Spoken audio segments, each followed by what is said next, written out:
Hey guys, it's your girl Linnee and welcome to InnerBeautyOut, and today I have another fun makeup tutorial featuring a wonderful and beautiful pigment that I picked up from Inglot, and it is called number 84. It is a beautiful iridescent green and brown, and it plays on a lot of different colors.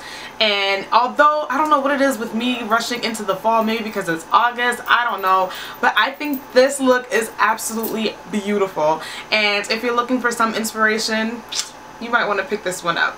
It was so easy to apply. It didn't go on chunky. As soon as I sprayed Fix Plus on it, it worked out like a dream. So if you are experimenting or wanting to experiment with pigments, I would suggest picking up some Inglot colors. I have actually picked up a few, so you might be seeing a couple more through my channel and how I use them. And it is, I mean, come on guys, really? Like, yo. Alright, so I hope you really enjoy this look. Definitely give me a thumbs up, subscribe to my channel if you haven't, share my video for those who may be interested in looking for some type of inspiration, and definitely leave a comment below. I love hearing from you guys. So without further ado, check out how I put this look together.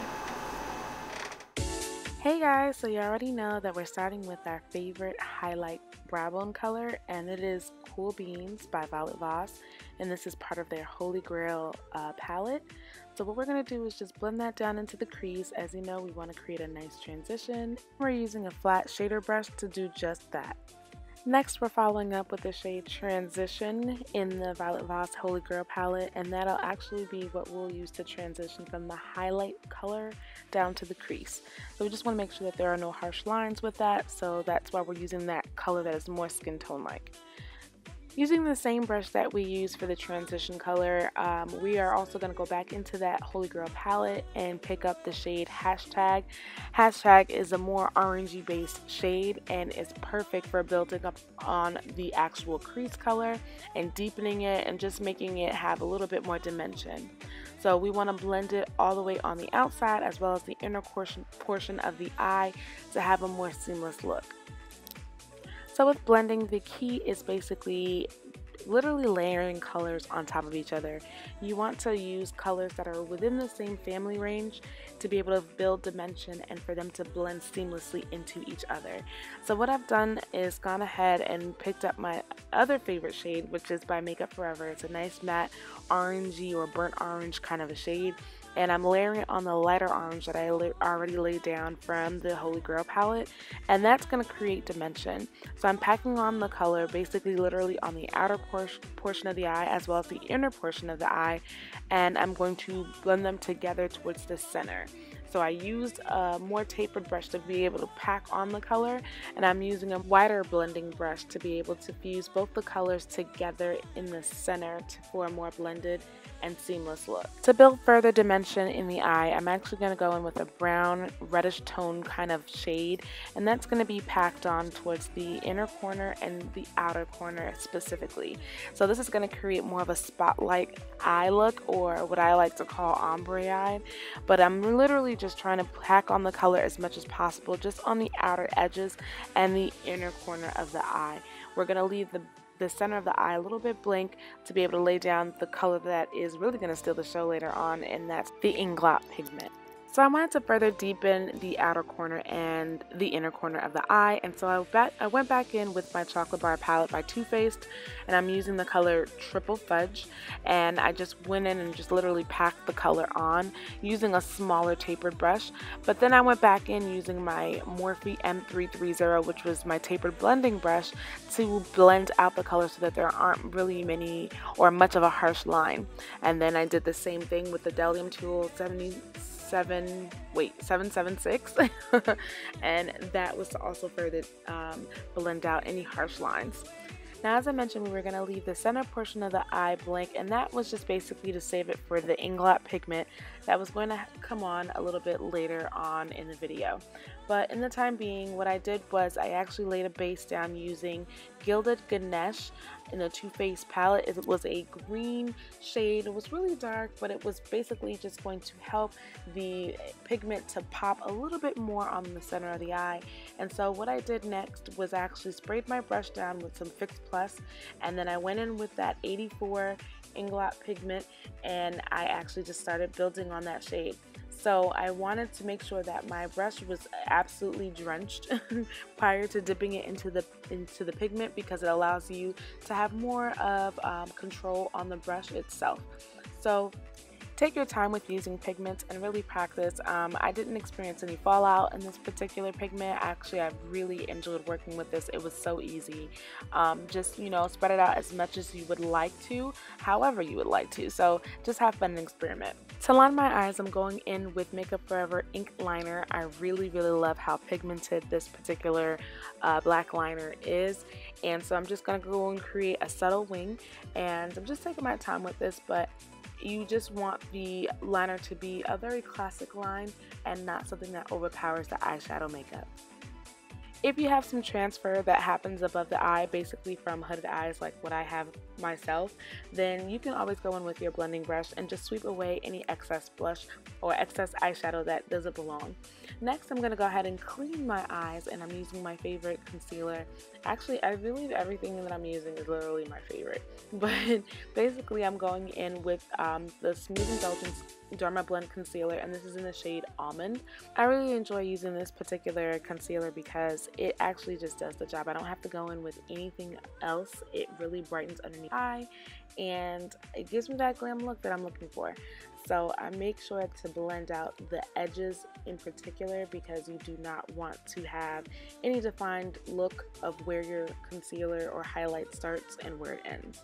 You guys already know how it works, so I'm just going to go in with my contour shade, and you know I always use Suede Mocha by Black Opal, and I'm just going in the perimeters of my face to bring back color and, you know, slimming down that nose as well as that forehead of mine. You already know. Then we blend that bad boy for our dear life, literally.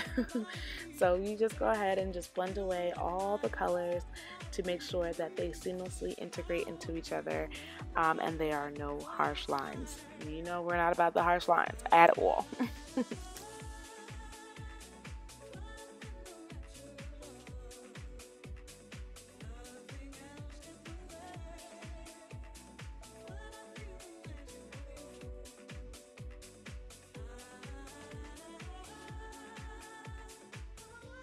Next up, we're going to set our face to ensure that nothing that we've already done will move out of place. So I'm going in with my Pro Finish Powder by Makeup Forever, and this is in the shade 177. That's just going to go all over my face. And then to enhance our highlight, we're going to go in with the Pro Finish 168 powder, and that's specifically going to go in the center portion of the eye, well, not eye, underneath the eye, the center portion of our face. Wherever we have any highlighted areas from our concealer, we're going to enhance and set that using the 168 powder. So I'm using my favorite Morphe brush that I actually use not only for blush, but I love using it now for my actual powder, because it's so soft and it really just packs on the color the way that I want it to. To enhance and set our contoured nose, we're going to go in with the CoverGirl bronzer, and this is in the shade Ebony Bronze. And I'm just using that same BDELLIUM Tools, not BDELLIUM, sorry, BDELLIUM Tools 776 brush, which is a blending brush. And we're going to go ahead and just pretty much carve out our nose the same way that we did with the cream contour. And we're going to bring that all the way up into the eye area, and so that's going to help it look more natural. Now I'm going to go back in with that first shade, that copper tone shade that I mentioned by Makeup Forever earlier on in the video, and I'm using a pencil brush to smoke out the lower lash line. This just helps bring the look together and makes it cohesive, and just gives it a little bit more oomph, if that makes sense. So I'm going to go ahead and do that, and then I'm going to blend it again with my blending brush. That blending brush is everything, okay guys? You guys need to be able to blend. Traditionally, we normally highlight the inner tear duct of our eye with something that is more champagne or pink or something of that sort, but I think that I've been really getting into using pop-up colors within the inner tear duct, and so I'm going in with the shade Mermaid, and this is by NYX Cosmetics, and I'm using my same blending brush to be able to pretty much blend out so that there are no harsh lines within that center portion of the eye.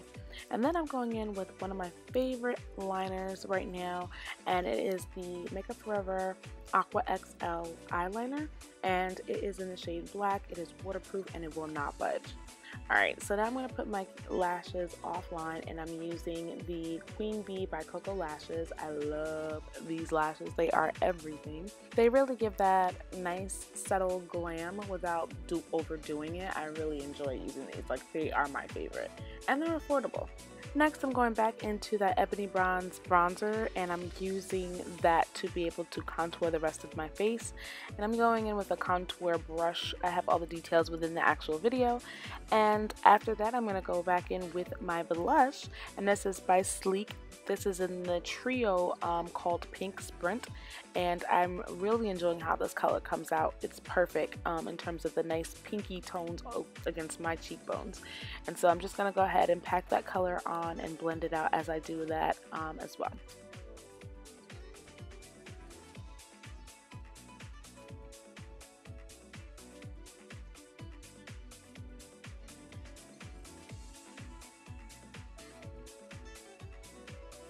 So to set and brighten underneath my eyes, I've already gone ahead and put in my Laura Mercier baking powder. I don't really leave it on for long, but to brush that away, I'm actually using Warm Soul and Soft Focus by MAC, and they are like highlighting powders. One is orange and one is more yellow based, and I'm just brushing away and also highlighting underneath my eyes at the same time, as well as the areas that I've already laid down any kind of like highlighting color. And I'm using the Real Techniques setting brush to be able to do that.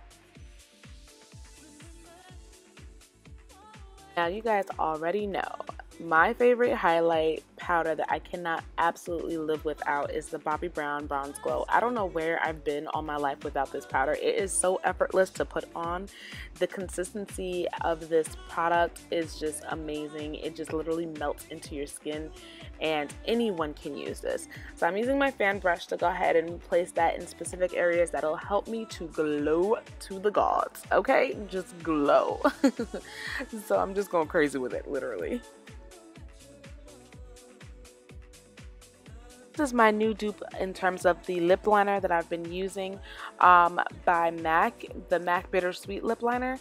This one is actually called Urban Cafe, and it's by NYX Cosmetics, and I just love how it just literally melts into the lips. It is so much more affordable than your traditional MAC lip liner, and it literally is the perfect shade for my brown skin. So if you're like my complexion, you can really have fun with this. It could be an all over lip color, or it could just be a great lip liner. So I'm using this as a lip liner specifically to go in with this particular shade that matches exactly to the T, and it is ColourPop's Limbo. I really love this brown. It is so beautiful. It's a great warm tone brown, and so I'm gonna go ahead with that. That's going to help the center portion of my eyes, all that brown that we layered on, all that orange and peachy tones. This is what's gonna make it pop, and so I wanted something that complemented both my eyes and the overall look without really just being too over dramatic with it. If you wanted to go with a nude lip, you could have, but I feel like this really complements the look altogether. And I love this because it dries matte, and of course this lip color is super affordable. Having used a lip liner, this helps to make the job a little bit easier when it comes to filling in the lips. So this is pretty much what I just did. I didn't have to go in with anything else, and I didn't have to clean up at all either. So this is the finished look. I hope you all enjoyed it, and definitely don't forget to thumbs up, subscribe, share, and leave a comment below. I love hearing from you guys. So I will talk to you soon in my next video. Bye!